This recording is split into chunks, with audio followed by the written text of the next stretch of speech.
Hello friends, स्वागत है आपका विषय अकेडमी पर। फ्रेंड्स, आज के इस क्लास में आप प्रैक्टिस सेट नंबर 6 देखने वाले हो स्पार्क पब्लिकेशन वॉल्यूम सेकेंड से।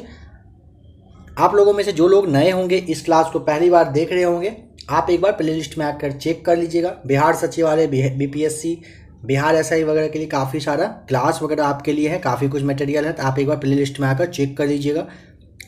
अगर आपको क्लास का पीडीएफ चाहिए होगा, नीचे टेलीग्राम ग्रुप का लिंक डिस्क्रिप्शन में दिया हुआ है, टेलीग्राम ग्रुप को आप ज्वाइन कर लीजिए।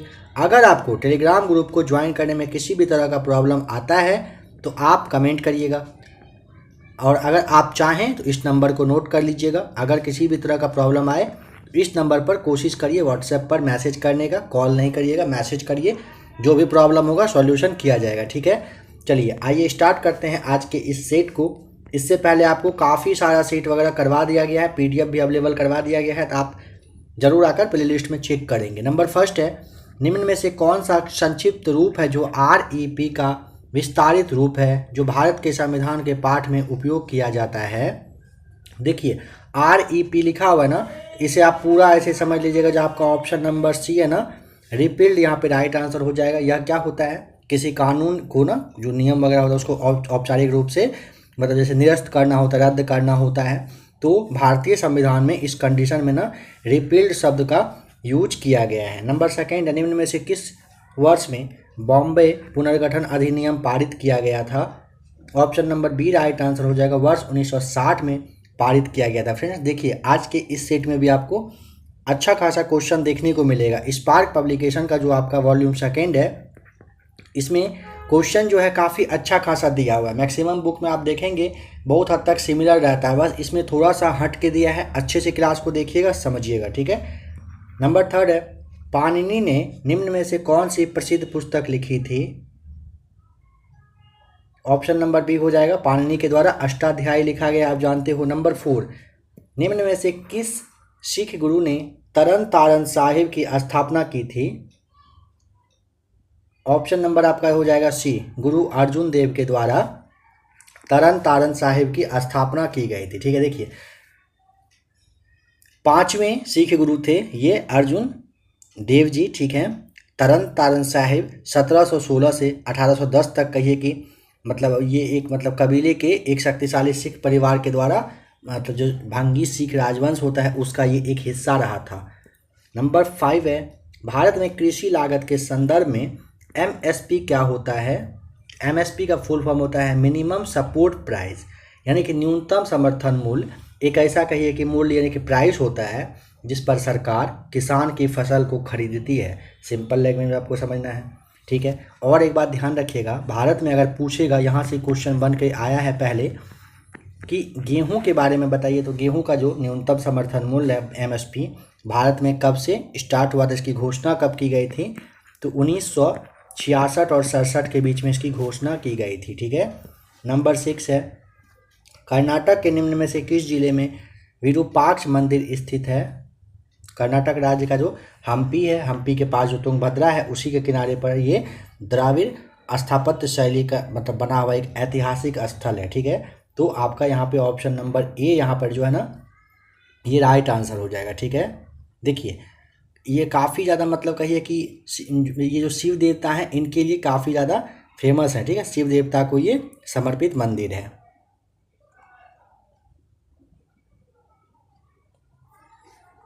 नेक्स्ट क्वेश्चन है नंबर 7 में कि बताइए कनाडा में पहले राष्ट्रमंडल खेलों का जो आयोजन है निम्न में से किस वर्ष में किया गया था। तो आपको पता है 1930 में हुआ था, कनाडा के हैमिल्टन शहर में किया गया था, ठीक है। जिसमें कि टोटल 11 देश के लगभग 400 खिलाड़ी हिस्सा लिए थे।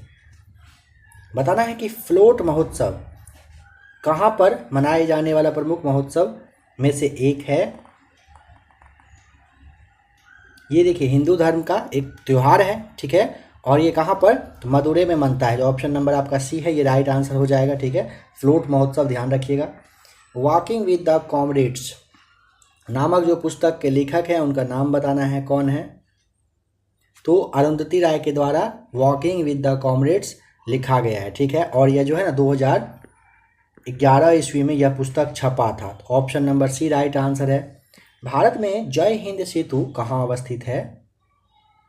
Option number C right answer, Kolkata में। समझिएगा, पश्चिम बंगाल के जो अभी प्रेजेंट ये मुख्यमंत्री हैं ममता बनर्जी, इन्होंने सुभाष चंद्र बोस जी की जो 125वां जयंती हुआ था, जयंती के ही मतलब टाइम में कलकत्ता में नवनिर्मित कहिए कि माझिर हाट ब्रिज है, इसका नाम जय हिंद सेतु रखा गया है। क्या नाम?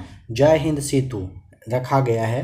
ठीक है, अगर पूछेगा कि ये कितना, तो देखिए 650 मीटर लंबा आपको ध्यान रखना है, 22 मीटर चौड़ा, और ये 4 लेन वाला एक कहिए कि ब्रिज है।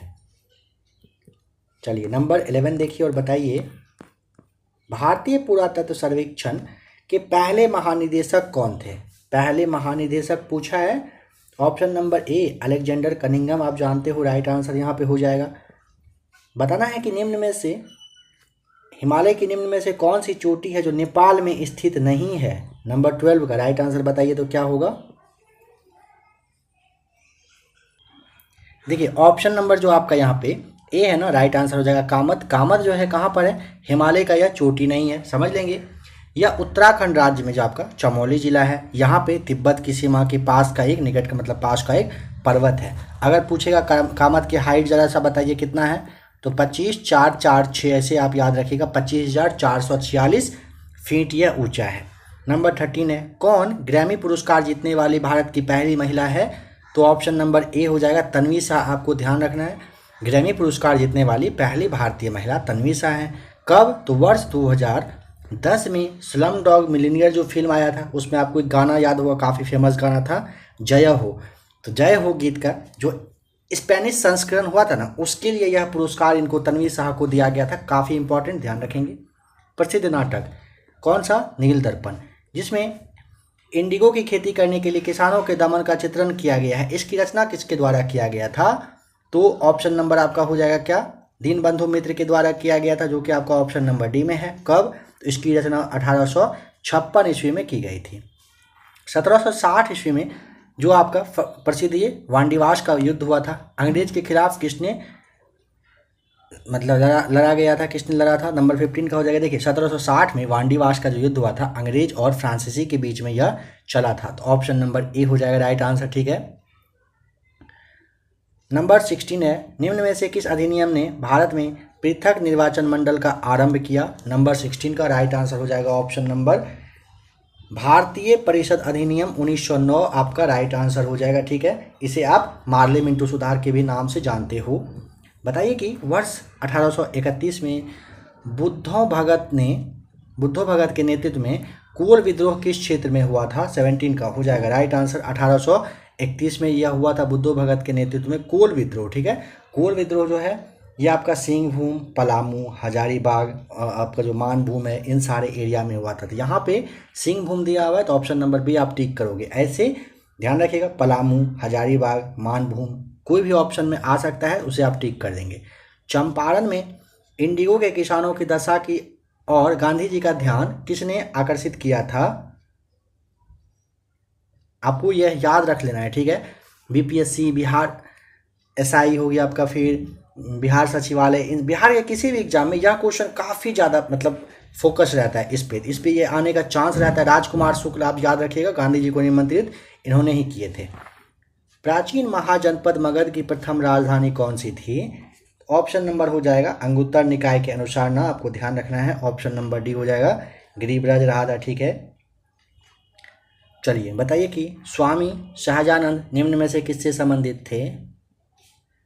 तो ये जो है ना किसान सभा का आयोजन हो जाएगा। तो ऑप्शन नंबर जो आपका सी है ना, बिहार में किसान आंदोलन वर्ष 1929 में किसान सभा का आयोजन किया गया था। ठीक है, इसी अवसर पर प्रांतीय किसान सभा की स्थापना हुई थी। ठीक है, इसके जो पहले अध्यक्ष थे शाहजानंद थे और महामंत्री डॉक्टर श्री कृष्ण सिंह जी रहे थे। ठीक है, चलिए नंबर 21 पे आइए और बताइए कि निम्न में से कौन सा भारत में गांधी जी का प्रथम सत्याग्रह आंदोलन था जिसमें जिसमें उन्होंने सविनय अवज्ञा का प्रयोग किया था?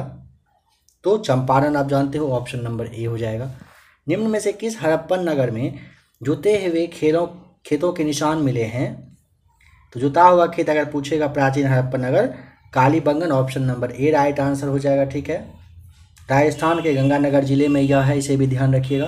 त्रिरत्न या फिर तीन रत्न जैसे सटीक ज्ञान, सच्ची आस्था और सटीक क्रिया निम्न में से किससे संबंधित है? जैन धर्म से संबंधित है। Option number C right answer. Confusion वाला क्वेश्चन ये रहता है, जैन और बौद्ध में बहुतों को समझ में नहीं आता है क्या टिक करें। ध्यान रखिएगा, त्रिरत्न यानी तीन रत्न जैसे सटीक ज्ञान, सच्ची आस्था और सटीक क्रिया अगर पूछेगा तो जैन धर्म से यह रिलेटेड है। बताइए कि इनमें से किस शासक ने चतुर्थ बौद्ध संगीति कश्मीर में आयोजित करवाए थे? तो राइट आंसर हो जाएगा चतुर्थ बौद्ध संगीति कश्मीर के समय में, कनिष्क यानी कि कुषाण वंश के समय में, ईसा की प्रथम जो सदी थी उसी में इसका किया गया था। तो ऑप्शन यहाँ पे सी राइट आंसर होना है आपका। बताइए कि निम्न में से किस भारतीय दर्शन ने परमाणु सिद्धांत का प्रतिपादन किया? ऑप्शन नंबर डी हो जाएगा वैशेषिक राइट आंसर। किस दिल्ली सुल्तान ने रक्त एवं लोह की नीति अपनाई थी? नंबर 26 तो बलबन के द्वारा। Option number B right answer, जो कि आपका 1265 से लेकर के, ठीक है, 1265 से 1287 तक दिल्ली सल्तनत के ये शासक रह चुके थे। कौन सा मध्यकालीन भारतीय साम्राज्य व्यापक स्तर पर स्थानीय स्वशासन के लिए प्रसिद्ध था? चोल साम्राज्य जो है ये आपका option number B right answer हो जाएगा। आपको पता होना है कि चोल साम्राज्य का जो उदय है ना, ये 9वीं शताब्दी में हुआ था, ठीक है। इसकी स्थापना पूछेगा, लास्ट वाले क्लास 1-2 क्लास के पहले आपको ये बताया जा चुका था, विजयालय के द्वारा किया गया था, ठीक है। चलिए बताइए, खनिज और जिले का कौन सा जोड़ा यहाँ पे सही है? चलिए इसका जवाब आप कमेंट करके बताइएगा, नेक्स्ट सेट में आपको इसका जवाब बताया जाएगा। नंबर 29 देखिए, निम्न में से किस जिले में बिहार का एकमात्र राष्ट्रीय उद्यान है? काफ़ी ज़्यादा इजी इंपॉर्टेंट है, इसका भी 28 और 29 दोनों क्वेश्चन आज आपके लिए छोड़ा जा रहा है। कमेंट करके बताइएगा इन चारों में से किस जिला में बिहार का एकमात्र राष्ट्रीय उद्यान है, ठीक है। चलिए 30 नंबर देखिए, भौगोलिक क्षेत्र की दृष्टि से जापान का सबसे बड़ा द्वीप कौन सा है? बहुत बार आपको बताया जा चुका है, ऑप्शन नंबर बी हो जाएगा होन्शू है, जिसका कि अगर क्षेत्रफल पूछ ले कि कितने वर्ग किलोमीटर में है तो आपको 2,27,862 वर्ग किलोमीटर आपको याद कर लेना है, ठीक है। इतने किलोमीटर में ये होन्शू द्वीप जो है आपका फैला हुआ है। ऑप्शन नंबर बी बिल्कुल राइट आंसर है, ठीक है। चलिए आइए नंबर 31 पे, बताइए कि ग्रीनलैंड निम्न में से किस देश का भाग है? तो ग्रीनलैंड जो है ना डेनमार्क का एक भाग है। Option number A right answer है। निम्न में से किस महाद्वीप में सबसे अधिक देश हैं? अफ्रीका महाद्वीप में बहुत बार आपको बताया भी जा चुका है, कितना कंट्री है? 54 देश है। कहाँ पर? अफ्रीका में, ध्यान रखिएगा, ठीक है। चलिए बताइए कि निम्न कॉफ़ी उत्पादन क्षेत्रों में से कौन सा क्षेत्र कर्नाटक में नहीं है, बताना है। ऑप्शन नंबर देखिए डी जो है ना, ये पुलनेज यहाँ पे नहीं है। बाद बाकी जैसे समझिए चिकमंगलूर, दुर्ग, बाबा बुदनगिरी पहाड़ी है, ये कर्नाटक का ये मतलब काफ़ी प्रमुख एरिया है कि जो कि कॉफ़ी उत्पादन क्षेत्र के नाम से आप जानते हैं, ठीक है। पुलनेज अब सवाल है कि कहाँ पर? तो ये तमिलनाडु में एक कहिए कि कॉफ़ी उत्पादन क्षेत्र यह भी है, बट यह कहाँ पर है? तमिलनाडु में है। बाद बाकी कहाँ पर सब है? कर्नाटक में। यह तीनों जो आप देख पा रहे हो यह तीनों कर्नाटक में, ठीक है। नंबर 34, निम्न हिमालय पर्वत श्रेणियों में से किस पर्वत श्रेणी को अटल टनल जो है ये पार करती है? ऑप्शन नंबर आपका डी ध्यान होगा आपको, पूर्वी पीर पंजाल होगा। अटल टनल पूर्वी पीर पंजाल पर्वत श्रेणी को पार करती है। इसका उद्घाटन आपको ध्यान रखना है 3 अक्टूबर 2020 को किया गया था, ठीक है। करेंट अफेयर्स में यहाँ से सवाल आपका बन के आएगा। और हाँ फ्रेंड्स, आप लोगों में से जिन लोगों ने जो आज आपके लिए करेंट अफेयर्स का क्लास आया है उसे आप ज़रूर देख लीजिएगा। देखिए 1.5 घंटे का बस क्लास है, अगर आप उसे 1 या 2 बार अच्छे से देख लेते हैं, बिहार करेंट अफेयर्स पे, बिहार के बारे में बोला जा रहा है, उस पर अगर आप कमांड कर लेते हैं तो बिहार का एग्जाम है, बिहार सचिवालय का 5, 7, 8, 10 क्वेश्चन तक आने का चांस आपका रहेगा बिहार से, करेंट से। तो अभी आपके पास थोड़ा सा टाइम है, अभी आप अगर करेंट को देख लेते हैं तो आपको बाद में इसके लिए माथा नहीं ज़्यादा लगाना पड़ेगा। इसीलिए आप उस क्लास को ज़रूर देख लीजिएगा, क्योंकि आगे बहुत ही जल्द बिहार के लिए भी आपको करेंट अफेयर्स जो आपका बिहार सचिवालय में आएगा वो भी आपको दिया जाएगा। तो आप उसे बीपीएससी स्पेशल, बीपीएससी और बिहार सचिवालय स्पेशल करके लिखा हुआ है, आप उसे ज़रूर देख लीजिएगा। क्लास के लास्ट में आपको वैसे भी स्क्रीन पे शो करेगा, आप चाहें तो वहाँ से देख लीजिएगा, ठीक है। देखना नहीं देखना आप पे डिपेंड करता है, आपके अच्छे के लिए जो भी बात है वो आपको बता दिया जाता है। चलिए नंबर 35 देखिए, ये आपने समझ लिया ना, पूर्वी जो पीर पंचाल है 3 अक्टूबर 2020 को नरेंद्र मोदी के द्वारा इसका उद्घाटन किया गया था। विधि का नियम या कानून का अधिराज का मतलब क्या होता है? ऑप्शन नंबर ए, सभी के लिए एक कानून और सभी के लिए एक न्यायतंत्र। कानून का अधिराज या फिर विधि का नियम का मतलब होता है पंचायती संस्थाओं को 29 कार्यों की सूची किस अनुच्छेद के तहत दी गई है? 243 जी के तहत दिया गया है। तो 243 जी आपका ऑप्शन नंबर डी यहाँ पे राइट आंसर है। नागरिकता संशोधन कानून कब पारित हुआ था बताइए 37 का? तो नागरिकता संशोधन कानून अगर पूछेगा 11 दिसंबर 2019 को हुआ था, ठीक है। तो ऑप्शन नंबर बी 11 दिसंबर 2019 को समझ लेंगे थोड़ा सा। देखिए यह जो है ना, यह कानून 10 दिसंबर 2019 को लोकसभा में पारित हुआ, 11 दिसंबर 2019 को राज्यसभा में पारित हुआ था और 12 दिसंबर 2019 को यानी कि अगले दिन 12 दिसंबर 2019 को राष्ट्रपति साहब के द्वारा इन पर साइन कर दिया गया था। इसके द्वारा क्या हुआ था, तो टोटल जो आसपास का देश है वहाँ से आने वाले माइनॉरिटी के लिए भारत में नागरिकता देने का प्रावधान इसी में किया गया है। 73वें संविधान संशोधन कानून की वैधानिक शुरुआत किस संविधान संशोधन बिल से हुई? ऑप्शन नंबर बी 62वां संविधान संशोधन बिल। देखिए डच जो है ईस्ट इंडिया कंपनी ने 1632 में पटना शहर में अपनी पहली फैक्ट्री लगाई थी।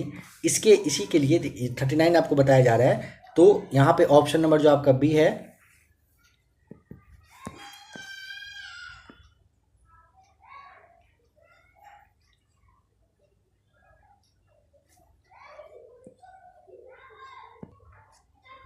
नंबर 38 में आपको देखना है। देखिए 73वें संविधान संशोधन कानून की वैधानिक शुरुआत किस संविधान संशोधन बिल से हुई?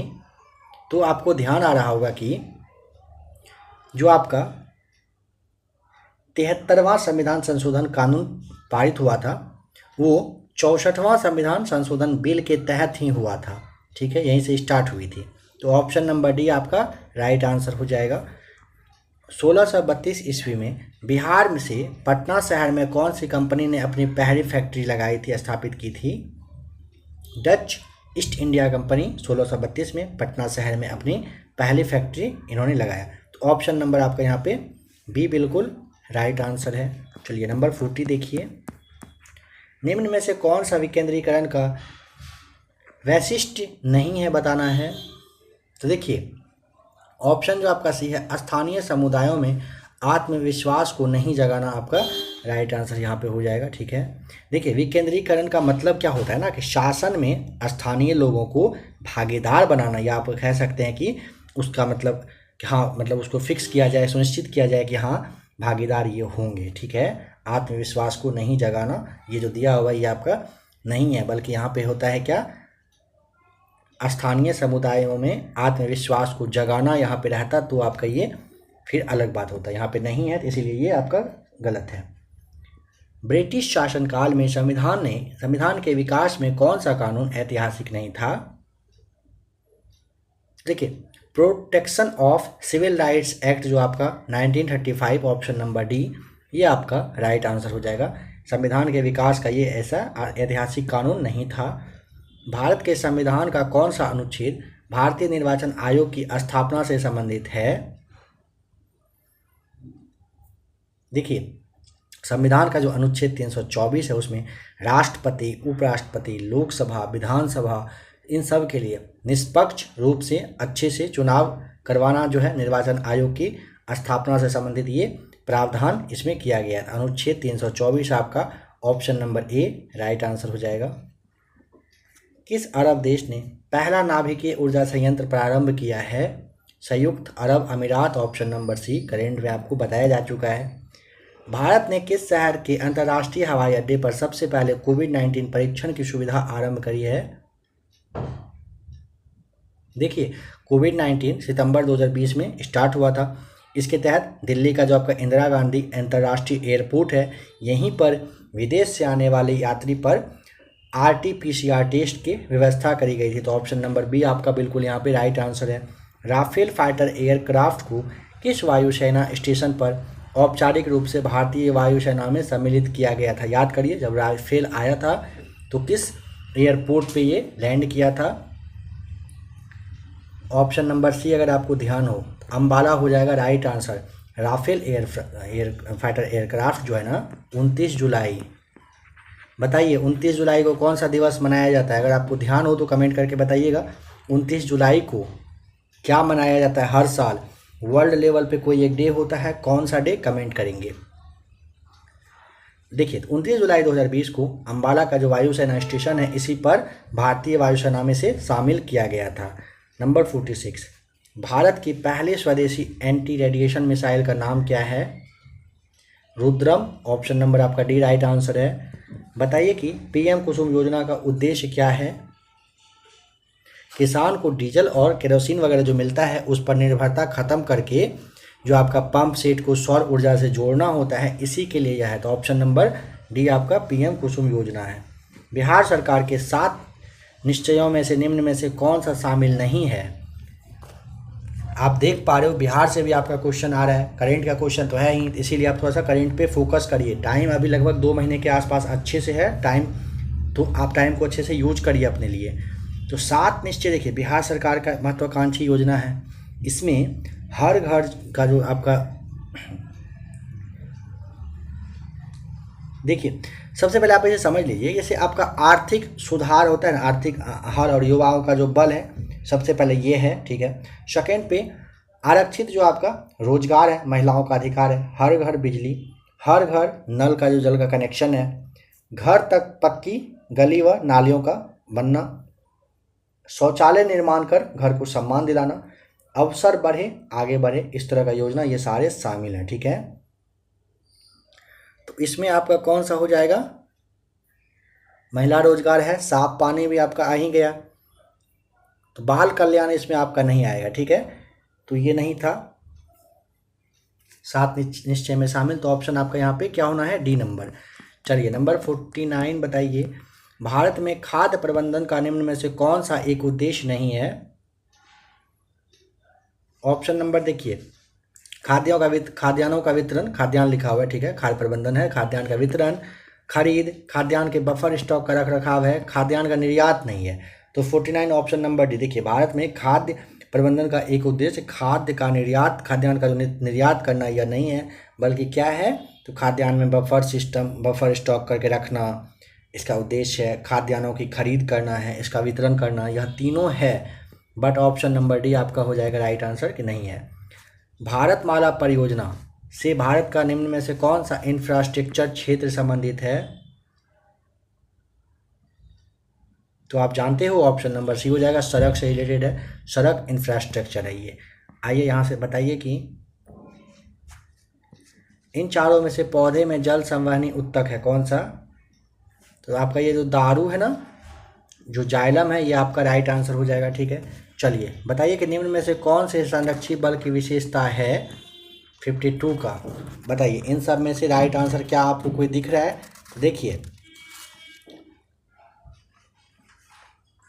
ऑप्शन नंबर आपका, इसके द्वारा किया गया कार्य पूरी तरह से पुनः प्राप्त करने योग्य होता है, यह आपका संरक्षित बल की विशेषता होता है, ठीक है। संरक्षित बल के द्वारा किया गया कार्य पथ पर निर्भर नहीं करता है, ठीक है। ऐसे बल के द्वारा कहिए कि पूर्ण चक्र में किया गया कार्य जो है वो शून्य होता है। संरक्षित बल के द्वारा जो भी कार्य पूरा होता है ना, उसे फिर से प्राप्त किया जा सकता है, ठीक है। जैसे गुरुत्वीय बल होता है, स्प्रिंग बल, ये सारे इसके एग्जाम्पल आपके हो जाएंगे। मकड़ी के जाले इन चारों में से किसके बने होते हैं जो प्रोटीन से बने फाइबर, प्राकृतिक फाइबर हैं? स्पाइडर सिल्क आपका हो जाएगा, जिसे आप कहते हो रेशा सिल्क, ठीक है। एक प्रोटीन फाइबर है जो कि मकड़ियों द्वारा काटा जाता है। तो 53 का ऑप्शन नंबर आपका डी राइट आंसर। परमाणुकता के संदर्भ में आर्गन निम्न में से होता है क्या? आर्गन एक अक्रिय गैस है जो एक क्या है? परमाणुक होता है। तो आपका यहाँ पे क्या हो जाएगा 54 का एक परमाणु का option number A right answer. ओलोंग इन चारों में से का एक प्रकार है। ओलोंग क्या है ये बताना है। ये आपका चीन का एक तरह से कहिए कि चाय होता है।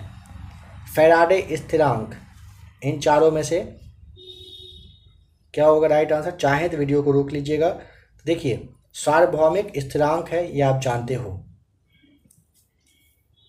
नंबर 57 है, जब प्रकाश एक माध्यम से दूसरे माध्यम में जाता है तो निम्न में से कौन सा जो है वो नहीं बदलता है। प्रकाश की आवृत्ति नहीं बदलती है, option number C right answer है। 58 विद्युत चुंबकीय तरंगों का जो वेग है वो बताइए तो कितना होता है। तरंग का वेग ध्यान रखिएगा, ऑप्शन नंबर आपका बताइए क्या होगा। देखिए समझ लेंगे कि विद्युत चुंबकीय तरंग का वेग अगर निर्वात में पूछता है तो 3 × 10⁸ मीटर पर सेकंड -1 आपका ये ऑप्शन नंबर जो ए है ये राइट आंसर हो जाएगा। ठीक है, चलिए 59 देखिए। पहला आदमी जिसने चांद पर अपना पैर रखा था वह कौन है। तो 20 जुलाई 1969 को नील आर्मस्ट्रॉन्ग ने चांद पर पहला कदम रखा था, तो option number B right answer हो जाएगा। चलिए आइए नेक्स्ट क्वेश्चन देखिए। प्लूटोनियम न्यूक्लाइड के नाभिक में न्यूट्रॉनों की संख्या बताना है, कितना होता है। तो ऑप्शन नंबर बी आपका हो जाएगा राइट आंसर। कितना होता है 148 होता है न्यूट्रॉनों की संख्या। सबसे ज़्यादा श्यानता होती है किसकी होती है। तो ऑप्शन नंबर देखिए सबसे ज़्यादा श्यानता पूछा है ना, ऑप्शन नंबर डी हो जाएगा। किसका होता है श्यानता होता है शहद का। ठीक है, चलिए नेक्स्ट है इसरो। संक्षिप्त रूप यानी कि इसरो का फुल फॉर्म बता दीजिए क्या होता है। तो इसरो का होता है क्या, भारतीय अंतरिक्ष अनुसंधान संस्थान। ठीक है, तो आपका ऑप्शन नंबर यहाँ पे जो इंडियन स्पेस रिसर्च ऑर्गेनाइजेशन है इसका हो जाएगा। दृष्टि की खराबी निकट दृष्टि को किस नाम से आप जानते हो। तो मायोपिया हो जाएगा right answer, option number C right answer. बताइए कि एक वस्तु का भार पृथ्वी की सतह पर मापने पर 100 न्यूटन आता है आता है, इसका भार चंद्रमा की सतह पर कितना हो जाएगा। तो आपको पता है ना कि चंद्रमा पर क्या होता है 1/6। अगर आपको पता है तो बहुत सही हो आप होता है, इसे आप निकालेंगे तो 16.7 न्यूटन हो जाएगा आपका, यानी कि ऑप्शन नंबर डी आपका राइट आंसर है। LED प्रकाश उत्सर्जक डायोड के संदर्भ में कौन सा कथन यहाँ पे पूछा है कि गलत है। तो ऑप्शन नंबर देखिए सी जो है ना, LED में पारा प्रयुक्त होता है जो मनुष्यों के लिए हानिकारक है, ये क्या हो जाएगा गलत हो जाएगा। LED का मतलब लाइट इमिटिंग डायोड होता है। इसमें सेमीकंडक्टर का यूज किया जाता है। इनमें आप जानते हो कि सेमीकंडक्टर धातु जो है P टाइप और M टाइप मतलब कहिए की तरह से ये जुड़ा होता है। ठीक है, इस बल्ब में दिया हुआ ना पारा का यूज होता है, तो पारा का यूज नहीं किया जाता है। LED बल्ब हानिकारक नहीं होता है, यहाँ पे दिया हुआ ना मनुष्य के लिए हानिकारक होता है। समझ लेंगे, थोड़ा अच्छे से इसको समझ लीजिएगा। ठीक है, इसमें क्या होता है, तो ये जो आपका दिया हुआ है कि पारा प्रयुक्त होता है, सबसे पहली बात तो गलत है, पारा प्रयुक्त नहीं होता है, मनुष्य के लिए हानिकारक नहीं होगा। ठीक है, मरकरी तथा CFL बल्ब में पारा का प्रयोग किया जाता है जो कि आपके स्वास्थ्य के लिए खराब होता है। यहाँ पे LED में पूछा है तो ऑप्शन नंबर जो सी है ये आपका गलत दिया हुआ है। सौर भट्टी में प्रयुक्त होता है, बताइए क्या होता है। सौर भट्टी में हो जाएगा option number B right answer, अवतल लेंस। सौर मंडल का सबसे चमकदार ग्रह कौन सा है, सबसे चमकदार हो जाएगा ऑप्शन नंबर डी आपका राइट आंसर, शुक्र होता है। अति सूक्ष्म वस्तुओं को देखने के लिए प्रयोग किया जाने वाला प्रकाशित उपकरण बताइए कौन सा है। माइक्रोस्कोप, ऑप्शन नंबर ए। माइक्रोस्कोप कहिए या फिर सूक्ष्मदर्शी कहिए, इसके द्वारा सूक्ष्म वस्तुओं को देखा जा सकता है। ध्यान दीजिएगा, माइक्रोस्कोप की स्थापना और ये जो खोज है पूछा जाता है तो आपको 1600 ईस्वी में, ठीक है, ध्यान रख लेना है कि नीदरलैंड के जो वैज्ञानिक थे, नाम आप उनका इसे जेनसेन करके याद रखिएगा, याद रहेगा आपको। ठीक है, जेनसेन नाम था उनका, जैस रियसन जेनसन था। ठीक है, इन्हीं के द्वारा किया गया था। चलिए नंबर 68 बताइए। जहाँ भी आपको टाइम चाहिए होगा क्लास को रोक लेंगे आप। भारत के द्वारा हाल ही में प्रक्षेपित किए गए अंतरिक्ष यान चंद्रयान 2 के एक भाग लैंडर का नाम है, क्या नाम था। तो आपको पता होना है कि 22 जुलाई वर्ष 2019 को लॉन्च किया गया था। इसमें रोवर और लैंडर का प्रयोग किया गया था। तो ऑप्शन नंबर आपका यहाँ पे क्या होगा, इसमें ना प्रयुक्त रोवर का जो नाम था ना प्रज्ञान था, और लैंडर का नाम आपसे पूछा है ना यहाँ पे, तो लैंडर का नाम था विक्रम। ऑप्शन नंबर ए आपका यहाँ पे राइट आंसर है। अल्ट्रासोनिक तरंगे, बताइए क्या होगा, 70 का राइट आंसर क्या होगा? तो ऑप्शन नंबर देखिए बी, 20 किलो हर्ट्ज से ज़्यादा आवृत्ति की ध्वनि तरंगे होता है, ठीक है। तो ऑप्शन नंबर बी आपका राइट आंसर हो जाएगा। रसायन विज्ञान के अनुसार निम्न में से कौन सा भौतिक परिवर्तन का एक उदाहरण है? 71 का आपका राइट आंसर हो जाएगा ऑप्शन नंबर बी, पानी का उबलना, बिल्कुल सही हो जाएगा, ठीक है। ये भौतिक उसका है, लोहे में जंग लगना, लकड़ी का जल जाना, तांबे के बर्तनों पर हरे रंग का स्तर बनना, ये सारा जो है भौतिक मतलब ये रासायनिक परिवर्तन का उदाहरण है। नाभिकीय रिएक्टर में नाभिकीय विखंडन से विद्युत उत्पन्न करने के लिए साधारणतया प्रयोग किया जाने वाला तत्व कौन सा होता है? 72 का ऑप्शन नंबर आपका हो जाएगा नंबर सी, यूरेनियम। ध्यान दीजिएगा, यूरेनियम तत्व की खोज अगर पूछेगा 1789 ईस्वी में क्लाप्रोट करके था द्वारा, और जो आपका पिंच ब्लेड है नामक अयस्क से हुआ था, ठीक है। चलिए नेक्स्ट है, ट्यूबलाइट तथा परख नलियों में प्रयोग किया जाने वाला ग्लास किससे बनता है? ऑप्शन नंबर ए हो जाएगा राइट आंसर, सोडा कांच से बनता है। निम्न में से किस धातु का विद्युत चालकता सबसे अधिक होता है? तो पदार्थ के द्वारा विद्युत धारा संचारित करने की क्षमता की माप को आप विद्युत चालकता या विशिष्ट चालकता के नाम से जानते हैं। ऑप्शन नंबर जो बी आपका है रजत, यहाँ पे राइट आंसर होना है, ठीक है। चलिए बताइए कि पृथ्वी के वातावरण में सबसे प्रचुर मात्रा में पाए जाने वाली गैस कौन सी होती है? 75 का। आयतन के अनुसार वायुमंडल में अगर आपसे पूछता है ना, तो आपको क्या बताना है? तो देखिए आयतन के अनुसार वायुमंडल में गैस कैसे, नाइट्रोजन आप जानते हो 78% है, ठीक है। इसके बाद आपका ऑक्सीजन आता है नंबर सेकंड पे, ऑक्सीजन कितना है? 20% है। कार्बन डाइऑक्साइड आपका 0.03% हो जाएगा, ठीक है। और जो आपका आर्गन होता है वो 0.93% हो जाएगा, ठीक है। नाइट्रोजन जो है ना वायुमंडल में 128 किलोमीटर की ऊंचाई तक लगभग ये फैला हुआ है, इस बात का भी आपको ध्यान रखना है, ठीक है। नेक्स्ट क्वेश्चन जो आपका मैथ्स का है, पीडीएफ आपको टेलीग्राम ग्रुप पे मिल जाएगा। मैथ्स को आप लीजिएगा, पीडीएफ लेकर के सॉल्व कर लीजिएगा मैथ्स को, ठीक है। तो देखिए फ्रेंड्स, आशा करता हूँ कि आज का क्लास आपका स्पार्क पब्लिकेशन का जो था, स्पार्क से वॉल्यूम सेकेंड आपने देखा। आशा करता हूँ कि क्लास आपको अच्छा लगा होगा। अगर आज का क्लास अच्छा लगा होगा तो अब आप वीडियो को लाइक कर दीजिएगा, ठीक है। अगर आप 68वीं बीपीएससी की भी तैयारी करना चाहते हो, चैनल से जुड़ जाइएगा, जुड़े रहिएगा, ठीक है। बिहार सचिवालय इंटर लेवल का भी सुनने में आ रहा है कि वैकेंसी आने वाला है, वैकेंसी आता है तो उसके लिए भी आपको क्लास कंटिन्यू प्रोवाइड करवा दिया जाएगा, ठीक है। बीपीएससी की अगर तैयारी कर रहे हो 67वीं बीपीएससी, तो क्लास अवेलेबल है ही, उसे आप देख लीजिएगा, ठीक है। अगर आपको कुछ बताना हो तो आप कमेंट कर सकते हैं, ठीक है। क्लास कैसा लगा, अच्छा लगा, वीडियो को लाइक कर दीजिएगा। आपको कमेंट करना है। अगर आपको कोई और प्रॉब्लम आता है तो आपको नंबर दिया जा चुका है, आप वहाँ से भी कांटेक्ट कर सकते हैं, ठीक है। मैसेज करके, व्हाट्सएप पे मैसेज करके ध्यान रखेंगे। और देखिए टेलीग्राम ग्रुप का जो लिंक है आपको नीचे डिस्क्रिप्शन में, टेलीग्राम का लिंक नीचे डिस्क्रिप्शन में दिया हुआ है, वहाँ से आप टेलीग्राम ग्रुप को ज्वाइन करिए। अगर टेलीग्राम ग्रुप को ज्वाइन करने में प्रॉब्लम आता है तो आप कमेंट करिएगा या मैसेज करिएगा, फिर से आपको लिंक दिया जाएगा, ठीक है। क्योंकि कभी कभी प्रॉब्लम आता है, या नहीं तो फिर आप दोबारा फिर से ट्राई करेंगे तो आपका टेलीग्राम ग्रुप से जोड़ना खुद से हो जाएगा, ठीक है। चलिए मिलते हैं बहुत ही जल्द एक और नई क्लास के साथ।